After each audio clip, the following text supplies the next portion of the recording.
집안 풍수에 관해서 설명을 드리면 저에게 가장 많이 질문을 하시는 것이 돌아가신 분의 유품은 어떻게 정리를 하는가 라는 것이며, 또한 돌아가신 분과 같이 찍은 사진은 어떻게 정리를 하는가 라는 것이며, 돌아가신 분이 사용하시던 것을 지금도 사용을 하고 있는데, 또한 귀한 것이라서 얻어온 것인데 지금 사용을 하고 있다면 어떻게 해야 하는가 라는 것입니다. 자, 오늘은 돌아가신 분의 유품에 관한 모든 것, 돌아가신 분이 사용하던 모든 것들을 어떻게 처리하면 가장 좋은지 알려드리도록 하겠습니다. 여러분 안녕하세요, 이정재입니다. 원래 우리 풍수학에서는 돌아가신 분의 유품은 모두 정리를 하는 것, 이것을 원칙으로 하고 있습니다. 네, 맑은 날 깨끗한 곳에서 모두 태워서 하늘로 날려보내는 것, 이것이 가장 좋다고 말을 하고 있다는 것이죠.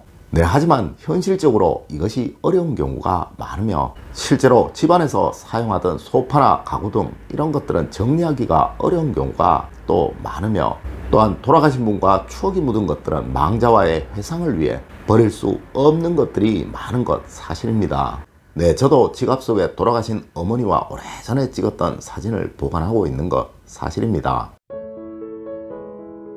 네, 이렇게 말이죠. 또한 어린 시절 어머니와 손때 묻었던 추억 속의 물건들 집에 보관하고 있는 거 사실입니다. 하지만 여러분, 이런 것들은 단지 추억을 회상하기 위해서 그러해야 하는 것들이며, 또한 최소한이어야 한다는 거예요. 자, 이 물건들 어떻게 보관해야 되고 어떤 물건을 보관해야 하는지 이제 시작해 보도록 하겠습니다. 첫 번째가 이렇게 고인과 같이 찍은 사진들입니다. 여러분, 사진은 두 가지의 의미를 가지고 있습니다. 네, 추억과 기록이죠. 이런 모든 사진은 추억을 남기기 위해서 찍는 것이며, 또한 기록으로 남기기 위해서 찍는 것이죠. 네, 물론 이 중에서 돌아가신 분과 찍은 사진들 많을 것이며, 돌아가신 분과 여행을 하거나 기념을 하기 위해서 찍었던 것들이 많을 것입니다. 네, 이런 것들은 따로이 모아 한 곳에 보관을 하시면 됩니다. 깨끗한 상자에 담아 깨끗한 종이로 싸서 보관을 하시면 된다는 것이죠. 하지만 또한 이는 안방이나 거실에 두어서는 안 된다는 건 역시 명심하셔야 합니다. 네, 창고에 보관을 하시라는 거예요. 이렇게 창고에 보관을 하시다가 추억을 회상할 일이 생기시면 이 상자를 열어 보시면 된다는 것이죠. 이는 물론 가족 사진 역시 그러합니다. 고인이 찍힌 가족 사진이라면 이 상자에 담아 같이 보관을 하십시오. 그리고 이렇게 저처럼 작은 사진을 지갑 속에 넣어 가지고 다니는 것, 복을 얻기 위해서는 참 좋은 것일 수도 있습니다. 네, 저는 저의 의지가 약해지거나 삶이 참 힘들어질 때 이 지갑 속의 사진을 꺼내서 어머니에게 도와달라고 기도를 하곤 합니다. 네, 이렇게 같이 찍은 사진이라면 보관을 방금 말씀드렸던 그런 식으로 해야 하며, 물론 망자의 단독 사진도 있을 것입니다. 네, 이런 단독 사진은 꼭 필요한 것을 제외하고는 사실 모두 태워서 날려버리는 것이 정석입니다. 여기서 말하는 꼭 필요한 경우는 제사를 지내기 위해서 꼭 필요한 경우도 있을 터이고, 후손들에게 남기기 위해서 꼭 필요한 경우도 있을 것입니다.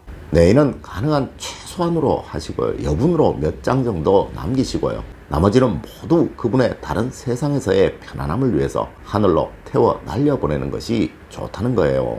두 번째로 고인이 사용하던 가구류나 친구들입니다. 네, 이 가구들 역시 두 가지로 나눌 수 있습니다. 주로 고인이 사용을 하던 것이냐, 아니면 가족 모두가 공통으로 사용을 하던 것이냐로 말입니다. 네, 주로 고인만 사용하던 것은 고인이 사용하시던 침대가 있을 수도 있고, 책상, 의자, 의료기, 침구류 등등 이런 것들이 있을 수 있겠죠. 물론 가족이 공동으로 사용하던 것은 거실에 소파나 식탁, 또 냉장고 등등 이런 것들이 있을 수 있을 것이고 말입니다. 네, 이러한 것들은 잘 구분을 하셔서 고인이 주로 사용을 하시던 것이라면 반드시 따로이 처리를 하시는 것이 좋습니다. 물론 현재는 이것을 따로이 불태우기 어려우니 처리업체에 맡기는 것이 가장 좋을 것입니다. 네, 하지만 가족 모두가 공동으로 사용하시던 것이라면 그냥 두셔도 무방합니다. 세 번째가 고인이 사용하시던 도구들입니다.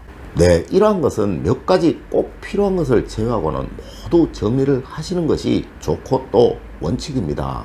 예를 들어 고인이 생전에 목 쑤셨다면 생전에 사용하셨던 도구들이 많이 있겠죠. 네, 이것들은 모두 정리를 하시는 것이 좋다는 거예요. 물론 다른 직업 역시 그럴 것입니다. 네, 이는 고물상에 넘기시든지 처리업체에 넘기시든지 집안에서 치우시는 것이 좋은 것입니다. 또한 돌아가신 분이 여성이시라면 이 여성분이 사용하시던 주방 용품들 역시 그러합니다. 여러분 꼭 치우십시오.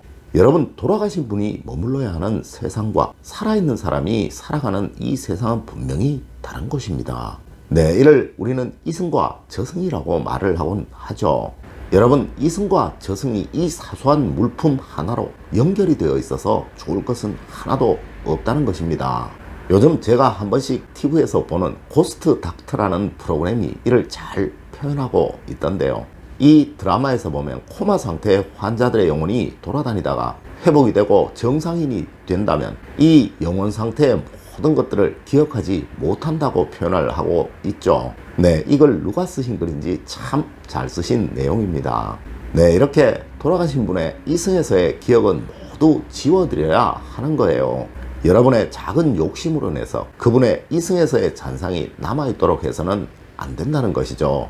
네, 고인의 기억이 가장 많이 남아있는 것이 바로 고인이 평소에 사용을 하시던 그 물건들입니다. 이제 여러분 놓아드리세요. 그래야 그분이 편안하게 이승에서의 기억을 모두 마무리합니다. 네 번째가 생전에 사용하시던 책이나 서류들입니다. 네, 이 역시 몇 가지 꼭 필요한 것을 제외하고는 모두 태워서 날려버리는 것이 망자에 대한 도리입니다. 물론 남겨야 할 이 몇 가지는 앞서와 같이 깨끗한 상자에 담아서 따로이 보관을 해야겠죠. 여러분, 풍수학에서는 분명히 말하고 있습니다. 또한 그 구분 역시 확실히 하고 있다는 거예요. 네, 생애 개념과 사회 개념으로 말이죠. 그리고 또한 돌아가시더라도 3대까지는 자손에게 분명히 영향을 준다고 말을 하고 있다는 것입니다. 그래서 여러분, 제사는 증조할아버지 3대조 어른까지 지내시잖아요. 네, 이를 풍수학에서는 동기감흥이라고 합니다. 이는 같은 기운을 가진 사람은 어떤 영향력을 서로 주고받는다는 이야기예요. 그래서 우리 풍수학에서는 평소에 고인이 사용하던 이 물건들은 이러한 동기감흥의 기운에 영향을 받는다고 말하고 있다는 것이죠. 네, 이거 정리하는 것, 이승에서의 고인의 기억이 머물지 말고 편히 쉬시라는 의미입니다. 하여 앞서 말씀드렸듯이 몇 가지 꼭 보관해야 할 것을 제외하고는 처리업체에 맡기시든지 모두 태우시든지 하는 것이 가장 좋은 방법이라고 알려드리는 거예요. 여러분, 세상 누구든 돌아가신 분이 애틋하고 안타깝지 않은 경우가 누가 있겠습니까? 하지만 돌아가신 고인의 편안함을 위해서라도 정리를 해야 할 건 해야겠죠. 여러분의 기억과 안타까움으로 인해 돌아가신 분이 편히 쉬지 못하게 하시는 것, 그분의 잔상이 계속 남아있도록 하는 것, 네, 이거 고인을 위해서라도 좋은 것은 아니라는 것이죠.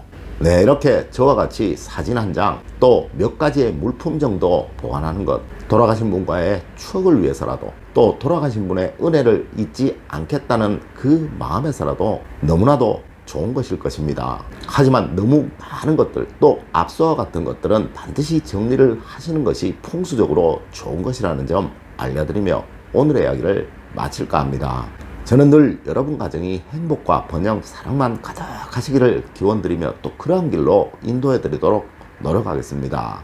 늘 올바른 학문과 올바른 지식을 여러분들께 전하도록 노력하겠습니다. 여러분, 긴 시간 감사드립니다. 감사합니다.